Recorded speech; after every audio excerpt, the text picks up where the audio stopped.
রেখেছেন, যিনি আমাদেরকে ভালো রেখেছেন, সেই আল্লাহ রাব্বুল আলামিনের প্রতি শুকরিয়া জানাতে গিয়ে মনের মণিকোঠা থেকে সমস্ত রকম জড়তা, দুর্বলতা, আবিলতা, হীনমন্যতা ঝেড়ে ফেলে দিয়ে ইমানের বলে বলিয়ান হয়ে বীর বিক্রমে সিংহ গর্জনে আমরা সশব্দে সজোরে একবার বলি আলহামদুলিল্লাহ। আলহামদুলিল্লাহ ভাই, কিন্তু সেই রকম হইল না। মানে যে কাশি আর হাঁচি শোনার পরে যেরকম বলতেন এই করোনা হয়ে গেল রে, এই করোনা করোনা যতবার করোনা বলেছেন ততবার মনে হয় আলহামদুলিল্লাহ বলেননি। যতবার করোনা বলেছেন ততবার যে আলহামদুলিল্লাহ জি কি বলে আপনার যেসব দোয়া আছে, আপনার বিভিন্ন রোগ ও বালা থেকে, সেই সব রোগ থেকে উদ্ধার হওয়ার জন্য যে দোয়া, সে দোয়াগুলো অনেক দোয়া আছে, সেগুলো হয়তো আমরা পাঠ করার সুযোগ পাইনি। আল্লাহুম্মানি আউযু বিকা মিনাল বারাসি ওয়াল জুনুদি ওয়াল জুজামি ওয়া শাইইম মিনাল আসকাম। বিশেষ করে এইটা পড়বেন, এখনো পড়বেন। মাওলানা সাহেব আছেন আপনাদের, মাওলানা ওলিউল্লাহ মসজিদের ইমাম, খুব ভদ্র ছেলে। এখানে এসে আমার সঙ্গে আলাপ, শুধু ফোনে কথা হয়েছিল। আরো অনেক যোগ্য আলেম আছেন এখানে, তো আপনারা মোবাইল থেকেও সার্চ করলে এই দোয়াটা পেয়ে যাবেন। এই যে কোনো ভাইরাস এবং যে কোনো বড় ধরনের রোগ থেকে বাঁচার জন্য এই দোয়াটা পড়তে হবে। আল্লাহুম্মা ইন্নী আউযু বিকা মিনাল বারাসি ওয়াল জুনুনি ওয়াল জুজামি ওয়া শাইইম মিনাল আসকাম।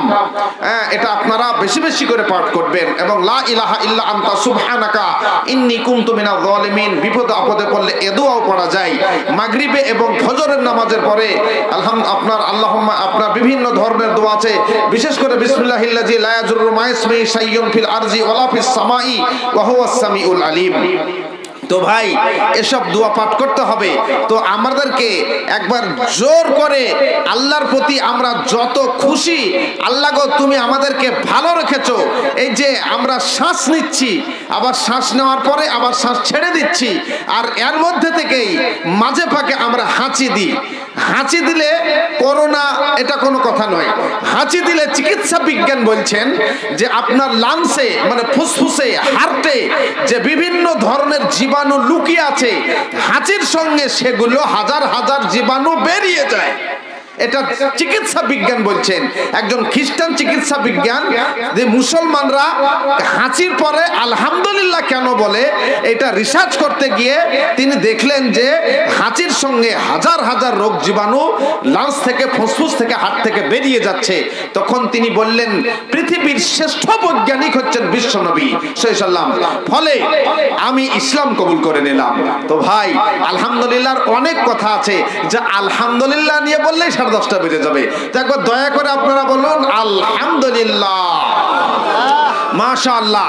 অতঃপর মহাত্মা মহাপুরুষ সাইয়্যিদুল মুরসালিন খাতামুন নবিয়্যিন, সারা পৃথিবীর শান্তির মহানায়ক, যিনি এই পৃথিবীতে আসার আগে পৃথিবীর সামাজিক অবস্থা ছিল খুব করুণ। বিশেষ করে মক্কার সামাজিক অবস্থা ছিল খুব খারাপ। চুরি ডাকাতি, মারামারি, কাটাকাটি, ফাটাফাটি, ভণ্ডামি, গুন্ডামি, 2 নম্বরে জুয়াচুরি, বাটপারি, এসবের সন্ত্রাসবাদের বাজার রমরমিয়ে চলছিল। যিনি আসার পর বিশ্ববাসীকে একটা আদর্শ সমাজ উপহার দিয়েছিলেন। এখানে যে আমার মা, আমার বোন এখানে বসে আছেন, এই মা বোনদেরকে সে সময়ের এক শ্রেণীর কুখ্যাত সন্ত্রাসবাদের যারা নায়ক, যারা ছিল নারীদের সতীত্বের জম, রাস্তা দিয়ে মেয়েরা হেঁটে গেলে পরে মান বিচার করতো না, এটা ভাবতো না এটা কার মা, এটা কার বোন, এটা কার স্ত্রী, এটা কাদের বাড়ির মেয়ে, এসব কিছু না ভেবে পশুর ন্যায় মেয়েদের উপরে তারা ঝাঁপিয়ে পড়তো জৈবিক চাহিদা মেটানোর জন্য। বিশ্বনবী আসার পর তাদের বোঝালেন এটা তোমার মা, এটা তোমার বোন, এটা তোমার পাড়ার প্রতিবেশী, এর সঙ্গে এরকম বাজে ব্যবহার করতে হয় না। বিশ্ববাসীকে তিনি একটা শান্তির বার্তা দিয়ে আদর্শ সমাজ তিনি উপহার দিয়েছিলেন।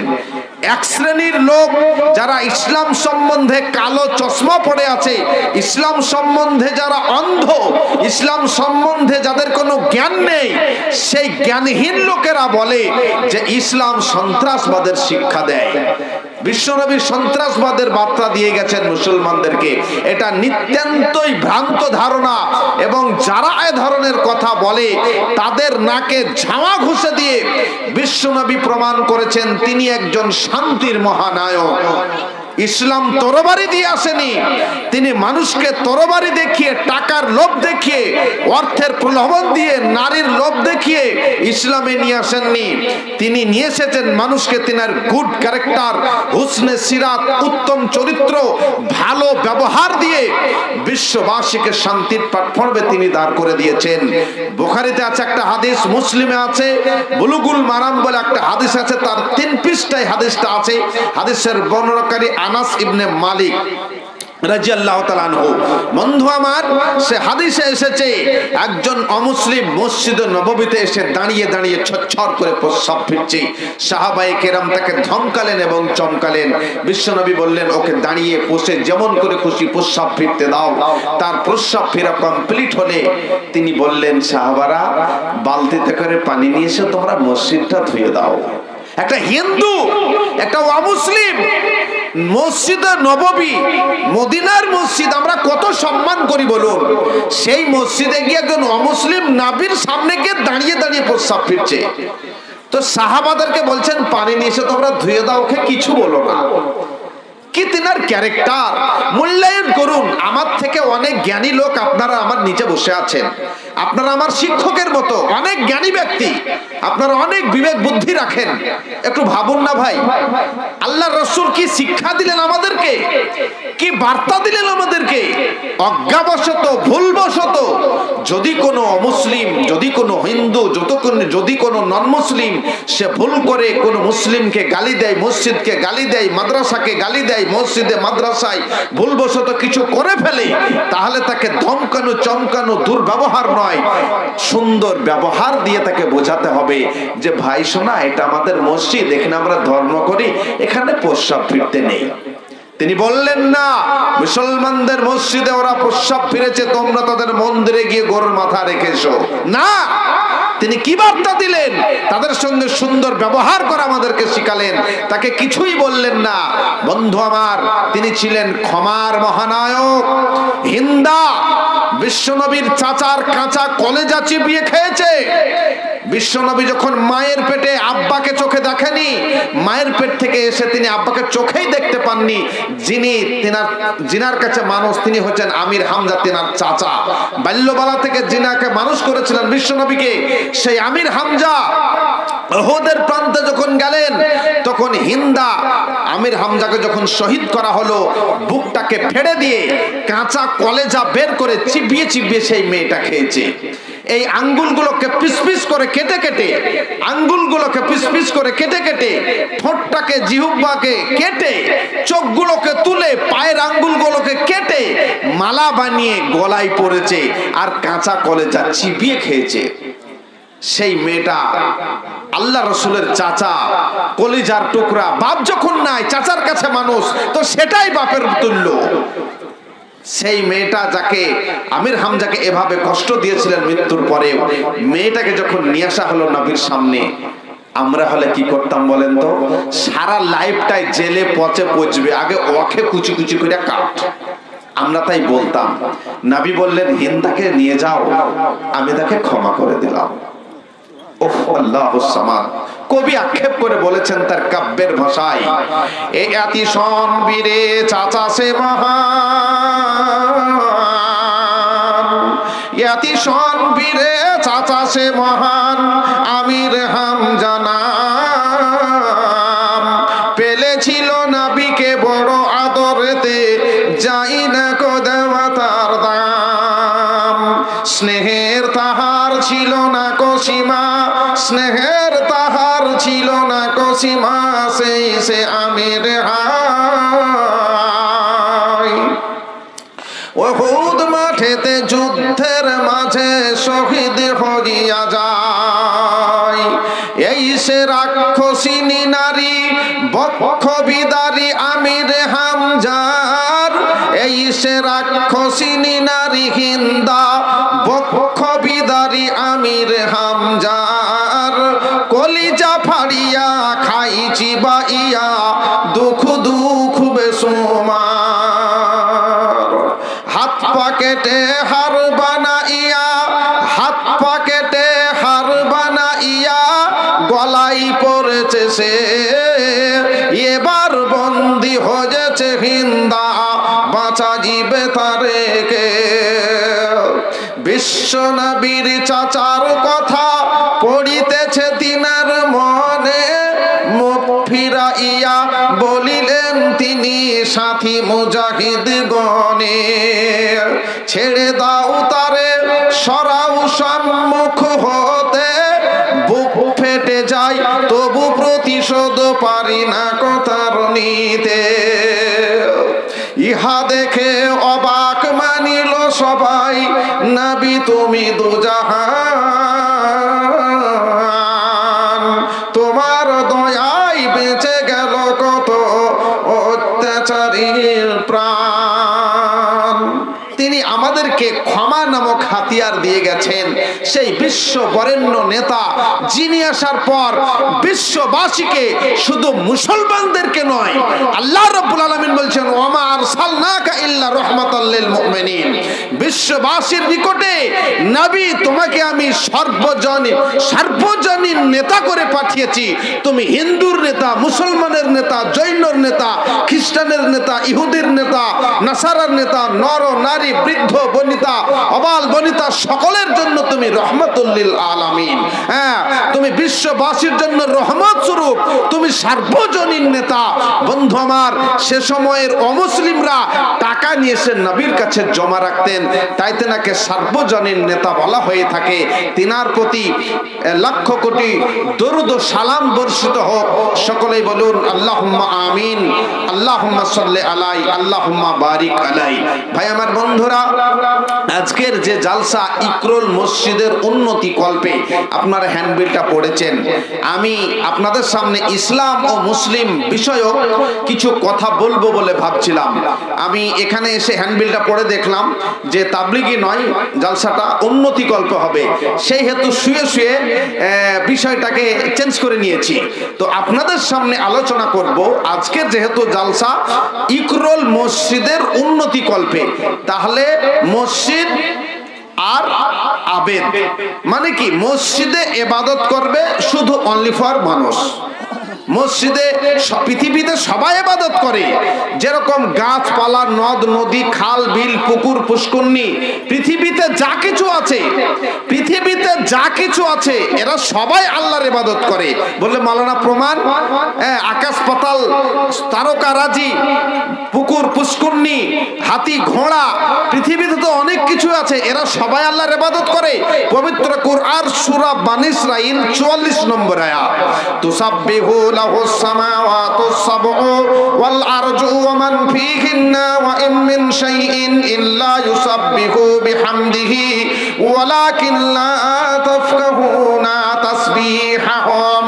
আল্লাহ রাব্বুল আলামিন বলছেন তুসাব্বিহু, আল্লাহ রাব্বুল আলামিনের তাসবিহ পাঠ করে, ইবাদত করে, বন্দেগী করে। তুসাব্বিহু লাহুস সামাওয়াতুস সাবউ ওয়াল আরজু ওয়া মান ফীহিন্না, সপ্তবক আসমান এবং সপ্তবক জমিন আর তার ভিতরে যা কিছু আছে এরা সবাই আল্লাহ রাব্বুল আলামিনের তাসবিহ পাঠ করে, ইবাদত করে। ওয়া ইন মিন শাইইন ইল্লা ইউসাব্বিহু বিহামদিহি, আল্লাহ রাব্বুল আলামিন বলছেন পৃথিবীর মাটিতে এমন কোন জিনিস নাই যেই জিনিসগুলো, যেই বস্তুগুলো আল্লাহ রাব্বুল আলামিনের সম্মানের সঙ্গে ইবাদত করে না। পৃথিবীতে এমন কোন জিনিস নাই, অর্থাৎ সবাই আল্লাহ রাব্বুল আলামিনের ইবাদত করে। ওয়ালাকিন লা তাফকাহুনা তাসবিহাহুম, ওরে মানুষেরা, এমন কিছু জিনিস আছে যারা আল্লাহর ইবাদত করে, তোমরা তাদের ইবাদত করাগুলো, তাসবিহ পাঠ করাগুলো বুঝতে পারো না। চঞ্চলা ওই মেঘের মালা, চঞ্চলা ওই মেঘের মালা, আকাশ জুড়ে করছে খেলা, ধীরে ধীরে জমাট হয়ে ঝরে ধরার গায়। ও তুই দেখিস না রে হায়, ও তুই জানিস না রে হায়, আমার প্রভুর বন্দনা গান আকাশ ভুবন গায়। হাওয়াই উড়ে হাওয়ার পাখি, হাওয়াই উড়ে হাওয়ার পাখি, সে যে তারে যাই রে ডাকি। আল্লাহ জানে কোন চলকে বন্দনা তার গায়। না রে হাই, ও তুই জানিস না রে হাই, আমার প্রভুর বন্দনা গান আকাশ ভুবন গায়। আশ-শামসু ওয়াল কমারু বিহুসমান ওয়ান নাজমু ওয়াশ-শাজারু ইয়াসজুদান। সূর্য নক্ষত্র তারকারাজি এরা সবাই আল্লাহর হুকুম মতো কক্ষপথে তারা ঘোরাঘুরি করছে। আপনারা জানেন ট্রেনে ট্রেনে অ্যাক্সিডেন্ট হয়, বাসে বাসে অ্যাক্সিডেন্ট হয়, প্লেনে প্লেনে অ্যাক্সিডেন্ট হয়, মোটর সাইকেলে বাসে অ্যাক্সিডেন্ট হয়। হাজার হাজার বছর ধরে লক্ষ কোটি তারকা ঘোরাঘুরি করছে, একটা তারকার সঙ্গে আর একটা তারকার কোনোদিনই অ্যাক্সিডেন্ট হয়নি, হবে না, আগামী দিনেও কোনোদিন হবে না, যেহেতু তারা আল্লাহ রাব্বুল আলামিনের হুকুম মতো নিজ নিজ কক্ষপথে তারা ঘোরাঘুরি করছে। ওয়ান-নাজমু ওয়াশ-শাজারু ইয়াসজুদান। শুধু তারকা নয়, পৃথিবীতে যতগুলো গাছপালা আছে এই গাছ ফ্যাক্টরি গুলো আল্লাহ রাব্বুল আলামিনের হুকুম পালন করে, এরা আল্লাহর ইবাদত করে, এরা আল্লাহর দাসত্ব করে। যারা বিজ্ঞানের শিক্ষক আছেন, যারা বিজ্ঞানের ছাত্র আছেন, আপনারা জানেন আমরা নাক দিয়ে যে নিঃশ্বাসটা ছেড়ে দিই কার্বন ডাই অক্সাইড, সবুজ গাছ সেটাকে শোধন করে নাকের দোরগোড়ায় আমাদের কাছে পৌঁছে দেয়। ও বন্ধু আমার, গাছ যদি কার্বন ডাই অক্সাইড গ্রহণ করা বন্ধ করে যায়, সারা পৃথিবীটা পুড়ে তামা হয়ে যাবে। মহান আল্লাহ সূরা ওয়াকিয়ার 72 নম্বর আয়াতে বলছেন, আনতুম মানশাতুম শাজারাতাহা আম নাহনুল মুনশিউন। অগ্নি উৎপাদক বৃক্ষ অর্থাৎ অক্সিজেন দেওয়া যে গাছ ফ্যাক্টরি, এটা কে বানাই বলো? পৃথিবীর কোনো বিজ্ঞান নয়, কারো পক্ষে সম্ভব নয়। আল্লাহ বলছেন ওই গাছ ফ্যাক্টরি আমি আল্লাহ বানিয়ে থাকি। ফলে ওই গাছগুলো আল্লাহ রাব্বুল আলামিনের ইবাদত করে। আমি বলতে চাইছিলাম পৃথিবীতে যা কিছু আছে এরা সবাই আল্লাহর ইবাদত করে, কিন্তু মসজিদে গিয়ে নয়। মসজিদে গিয়ে আমরা ইবাদত করি, মানুষেরা আমরা গিয়ে মসজিদে ইবাদত করি। আমাদের যেটা প্রধান ইবাদত, মাওলানাগণ এখানে বসে আছেন, জিজ্ঞাসা করবেন যে কিয়ামতের মাঠে সর্বপ্রথম আপনি জিজ্ঞাসিত হবেন নামাজ সম্বন্ধে। পৃথিবীতেও যত রকমের ইবাদত আছে শ্রেষ্ঠ ইবাদত হচ্ছে নামাজ। মুসলমানের রেজিস্টার্ড বুকে আপনাকে নাম রাখতে হলে নামাজির লিস্টে আপনাকে নাম রাখতে হবে। ফলে সেই নামাজ পড়ার জায়গা হচ্ছে মসজিদ। আর এই ইকরোল মসজিদের উন্নতি কল্পে আজকে জালসা। ফলে মসজিদের উন্নতি আমাদের করতে হবে, ইবাদত খানা, আর ইবাদত করব আমরা মানুষ। তো ইবাদত খানা সম্বন্ধে বলার প্রাক্কালে মানুষ সৃষ্টির রহস্য নিয়ে আমি কয়েকটি কথা একটু টাচ করব আপনাদেরকে। তার কারণ আজকের জালসায় যেহেতু মসজিদের উন্নতি কল্পে, মসজিদের জন্য, আর মসজিদে ইবাদত করবে মানব সম্প্রদায়, তাহলে পরে এ মানব সম্প্রদায় এলো কোন জায়গা থেকে, আর ইবাদত কেনই বা করতে হবে আমাদেরকে, এ বিষয় নিয়ে একটুকু পবিত্র কুরআন সূরা বাকারার 21 নম্বর আয়াতের তাফসীর আপনাদেরকে আমি করি মানুষ সৃষ্টির রহস্যের উপরে। যে মানুষ সৃষ্টির রহস্য, ইবাদতের গুরুত্ব আজকের বক্তব্যের বিষয়। তো মানুষ সৃষ্টির রহস্য নিয়ে সূরা বাকারার 21 নম্বর আয়াতের একটু আপনাদের সামনে আমি তাফসীর করব। মানুষ সৃষ্টির রহস্য, এখানে যতগুলো মানুষ বসা, জ্ঞানী গুণী বুদ্ধিজীবী, লেবার, মিস্ত্রি, খালাসি, বিভিন্ন ধরনের মানুষ আমরা এখানে বসে আছি। বন্ধুগণ আমার, আমি আপনাদের কাছে শিখতে চাই, জানতে চাই, জিজ্ঞাসা করতে চাই, বুঝে নিতে চাই। বাপেরা আমার, লালেরা, আপনারা বলুন তো দেখি, লিখা লিখক ব্যতিরিকে, চিত্র চিত্রকর ব্যতিরিকে, শিল্প শিল্পী ব্যতিরিকে, ইমারত মিস্ত্রি ব্যতিরিকে কি ভাবা যাবে? কোনো মতেই ভাবা যাবে না। ইকরোল মসজিদের জন্য যে হ্যান্ডবিল করা হয়েছে, লেখা হয়েছে, ওই লেখাটা একজন লেখক ব্যতিরিকে, মসজিদটা যে তৈরি হচ্ছে এই মসজিদটা একজন মিস্ত্রি ব্যতিরিকে কি কোনো মতে ভাবা যাবে? কোনো মতেই ভাবা যাবে না। শিল্প শিল্পী ব্যতিরিকে ভাবা যাবে না, চিত্র চিত্রকর ব্যতিরিকে ভাবা ভাবা যাবে না এই সুন্দর প্যান্ডেল খানাকে একজন প্যান্ডেল ম্যান ছাড়া কোনো মতেই ভাবা যাবে না।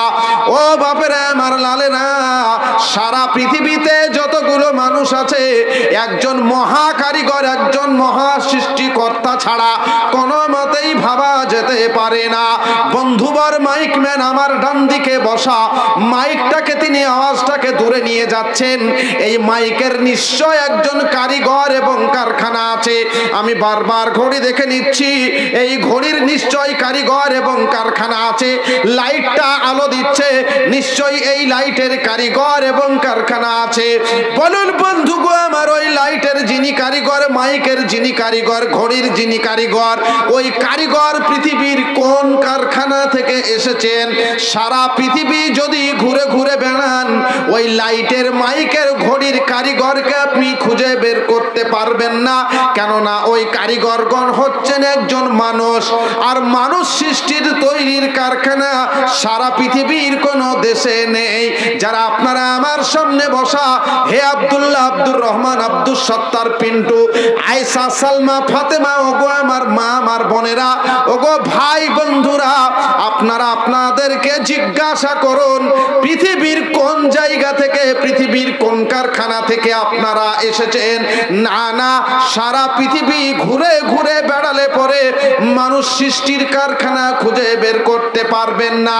সারা পৃথিবীর বিজ্ঞান জগৎ যদি এক জায়গা হন, একটা মানুষ তৈরি করা তো দূরের কথা, একটা মাছির অরিজিনাল ডানা তৈরি করতে পারবেন না।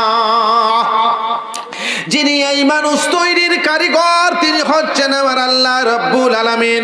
পবিত্র কুরআন সূরা আল ইমরানের 6 নম্বর আয়াতে আমার আল্লাহ বলছেন, হুয়াল্লাযী ইউসাব্বিরুকুম ফিল আরহাম কাইফা ইয়াশা। তিনি হচ্ছেন মহান রব্বুল আলামিন, তিনি হচ্ছেন সেই সৃষ্টিকর্তা, তিনি হচ্ছেন সেই সত্তা।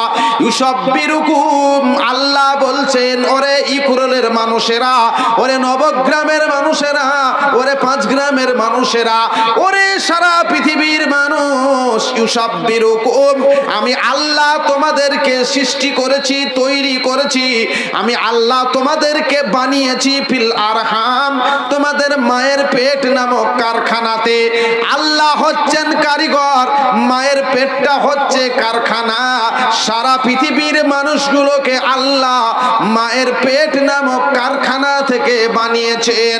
বন্ধুগো আমার, কেমনে আল্লাহ বলছেন আমি তোমাদেরকে কেমনে বানালাম? কাইফা ইয়াশা, যাকে যেমন করে খুশি আমি আল্লাহ তাকে তেমন করে বানাই। কাউকে বিকলাঙ্গ করে, কাউকে পূর্ণাঙ্গ করে, কাউকে নর করে, কাউকে নারী করে, কাউকে কানা করে, কাউকে খোঁড়া করে, কাউকে সুন্দর করে, কাউকে কালো করে, যাকে যেমন করে খুশি কাইফা ইয়াশা, আমি যাকে যেমন করে খুশি তাকে তেমন করে বানায়।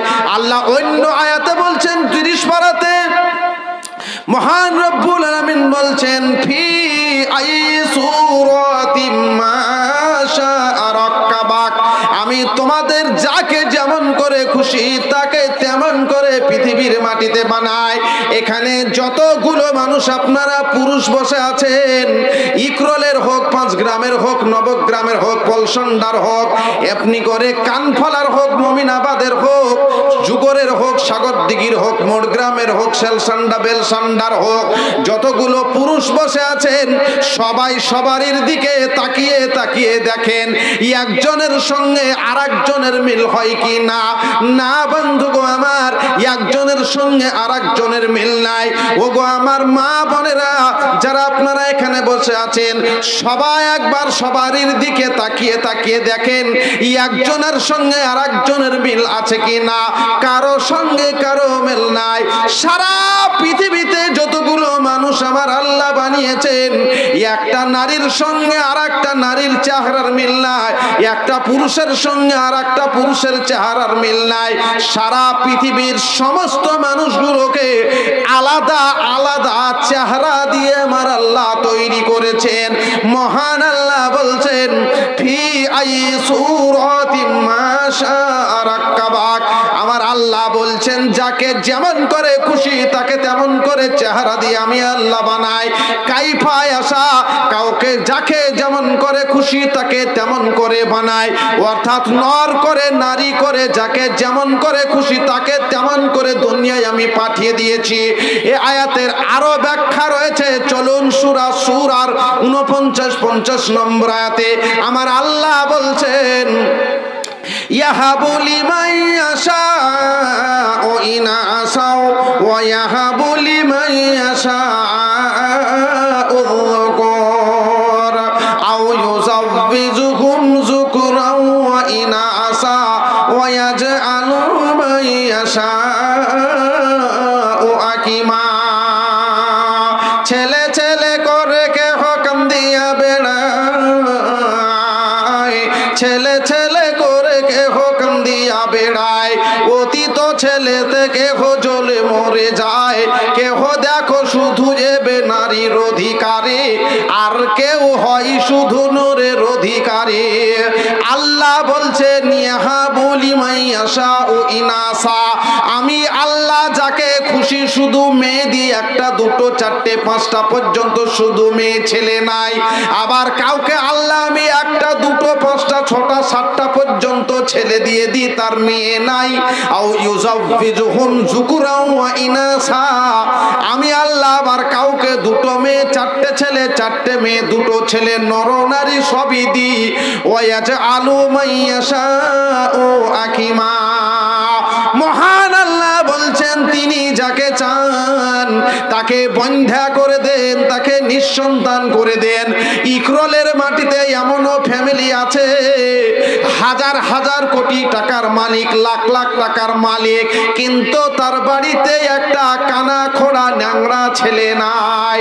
বন্ধুগো আমার, আপনাদের এলাকায় এমনও পরিবার আছে তারা হাজার কোটি টাকার মালিক, তাদের বাড়িতে শুধু বিটি আর বিটি, হাজার চেষ্টা করে একটা বেটা নাই। আল্লাহ যাকে যেমন করে খুশি নর দেন নারী দেন, আবার কিছুই দেন না। আল্লাহ বলছেন কাইফা ইয়াশা, আমি আল্লাহ যাকে যেমন করে খুশি তাকে তেমন করে বানাই। শিক্ষিত মানুষ আপনারা অনেকে আছেন, আপনারা জানেন যে চার্লস ডারউইনের থিওরি হচ্ছে মানুষ এসেছে বানর থেকে, নাকি ভাই? আপনারা অনেক শিক্ষিত মানুষ আছেন, আমাকে হেল্প করবেন আপনারা। ডারউইনের থিওরি হচ্ছে মানুষ এসেছে বানর থেকে, কিন্তু কোরআনে কথার সঙ্গে একমত নয়, কারণ ডারউইনের ওটা হচ্ছে থিওরি আর আল্লাহ রাব্বুল আলামিনের এটা হচ্ছে ফ্যাক্ট।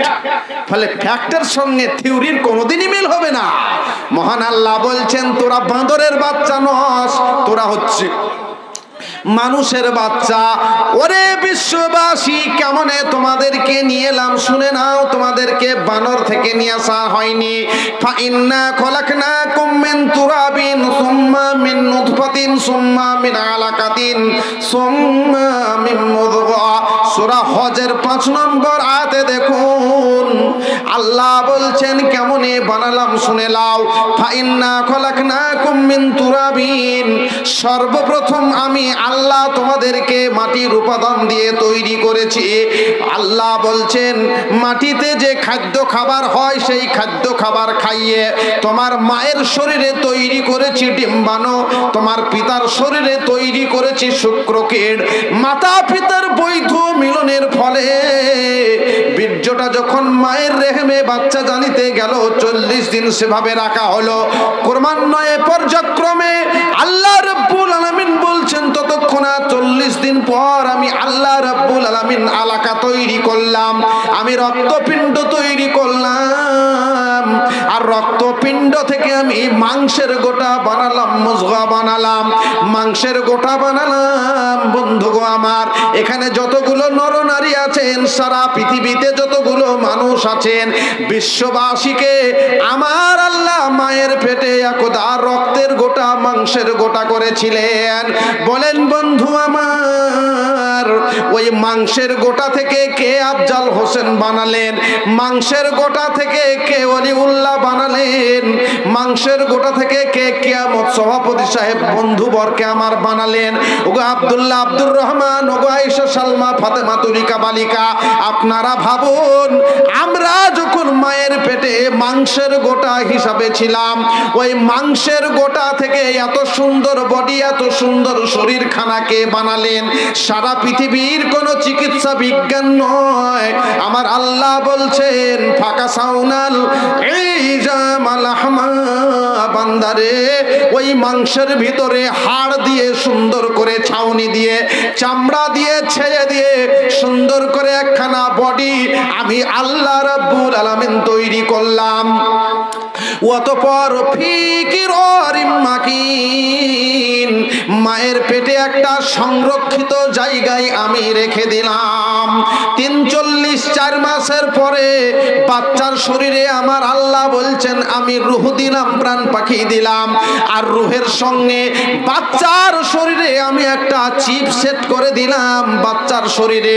ওই চিপটা যেটা লাগিয়ে দেওয়া হয়েছে, ওই চিপটাতে লেখা আছে আফজাল হোসেন পৃথিবীতে কতদিন বেঁচে থাকবে, আপনার মহিবুল্লাহ ভাই কতদিন বেঁচে থাকবেন, আব্দুল্লাহ সালাফি কতদিন বেঁচে থাকবেন, সম্মানীয় আইনুল বারী সাহেব চলে গেছেন, তিনি কিভাবে মারা যাবেন। বন্ধুগো আমার, সারা পৃথিবীর মানুষগুলো পৃথিবীতে কতদিন বেঁচে থাকবেন, করোনায় মারা যাবেন, না সাপের কামড়ে মারা যাবেন, না বাস অ্যাক্সিডেন্ট হয়ে মারা যাবেন, কেমন হয়ে মারা যাবেন, সেই চিপটাকে আল্লাহ রাব্বুল আলামিন মায়ের পেটে বাচ্চার শরীরে লাগিয়ে দেন। মানুষ পৃথিবীতে আসার আগে মায়ের শরীরে বাচ্চাকে ভাগ্যনামা লিখে দেন, মানুষের শরীরে লাগিয়ে দেন কে কেমন হয়ে মারা যাবে, কোথায় তার মাটি হবে। সৌদি আরবে যাবে, বোম্বাইয়ে যাবে, খাটতে গিয়ে মারা যাবে আর বাড়ি পাবে না, সেখানেই মাটি হবে। না সুখীর মোড়ে অ্যাক্সিডেন্ট হয়ে মাথাটা চ্যাপটা হয়ে যাবে, মাটি হবে। না আফজাল হোসেন জালসা করতে করতে হার্ট অ্যাটাক হয়ে মারা যাবে, তার বাড়িটা লাশটা বাড়ি যাবে। কোন মানুষটা কেমন হয়ে মারা যাবে, কোথায় তার মরণ হবে, কিভাবে তার মাটি হবে, আমার আল্লাহ রাব্বুল আলামিন বাচ্চার শরীর যখন মায়ের পেটে থাকে তখন এইটাকে লিখে দেন। বন্ধুগো আমার, এভাবে মাকে, মায়ের শরীরে বাচ্চাকে আল্লাহ এভাবে তৈরি করেন। বাচ্চার শরীরে যখন প্রাণ পাখি দেওয়া হয়, বাচ্চা বলে আমি খাবো, খেতে দাও, ক্ষুধা পেয়েছে। মায়ের রক্তটাকে, মিন্সটাকে রিফাইন করে মায়ের নাড়ি দিয়ে, বাচ্চার নাড়ি দিয়ে ধীরে ধীরে তিলে তিলে বাচ্চার মায়ের শরীর থেকে রক্ত নিয়ে এসে বাচ্চার নাড়ি দিয়ে আল্লাহ রাব্বুল আলামিন খাদ্য খাওয়ান, খাবার খাওয়ান। মায়ের পেট থেকে যখন বাচ্চা আসে, আপনারা দেখেছেন মায়ের নাড়ির সঙ্গে ছেলের নাড়ির সম্পর্ক, ওই দাই মেয়েগুলো, নার্সগুলো, ডাক্তারগুলো তখন নাড়িটাকে কেটে দেয়। বাপেরা আমার লালেরা, মায়ের পেটে আল্লাহ খাদ্য খাবার খাইয়ে সুম্মা নুখরিজুকুম তিফলা, বাচ্চা হিসাবে মায়ের পেট থেকে আমাদের সকলকে নিয়ে এলেন। আল্লাহ বলছেন ওয়াল্লাহু আখরাজাকুম মিন বুতুনি উম্মাহাতিকুম লা তা'লামুনা শাইআ।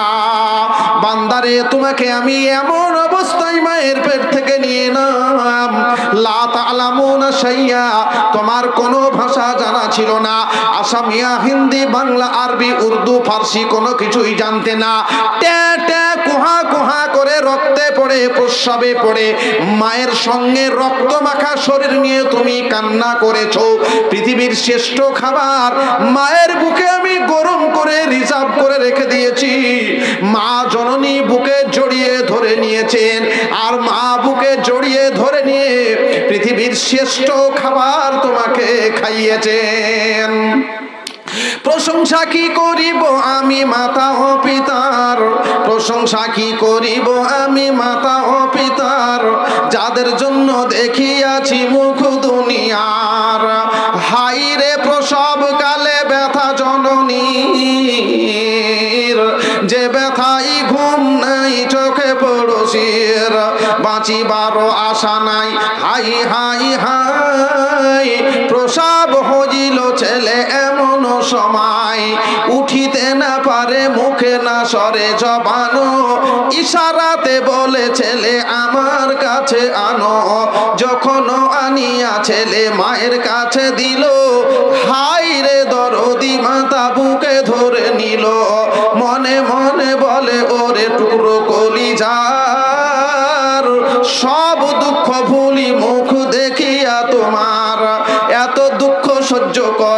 মাতা তোমার কি দিয়ে শুধিবে ঋণ বলো গো তাহার।